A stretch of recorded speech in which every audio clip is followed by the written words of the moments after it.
La question à 100 $ cette semaine nous vient de Sébastien Gélineau. La voici. Est-ce que je peux retirer de l'argent de mon REER sans payer d'impôts pour régler mes frais de scolarité? Voici la réponse du gestionnaire Carl Simard.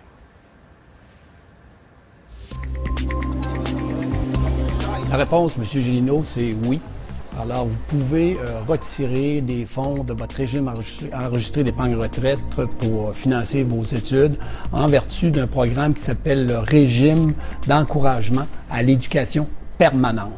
Alors, les sommes qui seront retirées du régime enregistré d'épargne retraite ne seront pas imposables, comme ça avait été le cas autrement, et également ne porteront pas d'intérêt. Alors, évidemment, pour en bénéficier, vous devez être inscrit à temps plein d'un programme de formation postsecondaire offert par les universités, les collèges ainsi que des établissements de formation reconnus. Vous aurez droit de retirer jusqu'à 10 000 $ par année, jusqu'à un maximum cependant de 20 000 $ au total. Et le formulaire, vous avez à compléter annuellement un formulaire.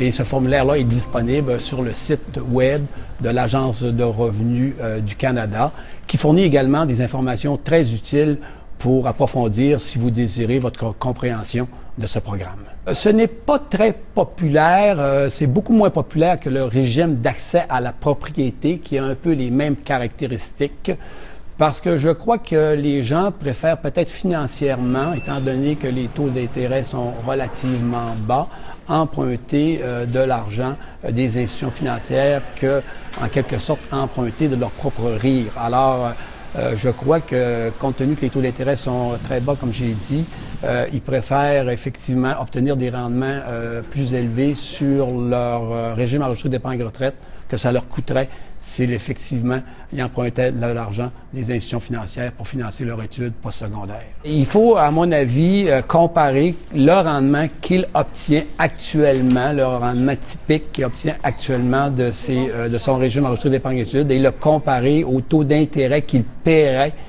s'il empruntait cet argent. Et si la différence est importante, et si c'est quand même, mais d'une façon ou d'une autre, il a à rembourser cet argent, soit à une institution financière ou à son régime enregistré d'épargne retraite.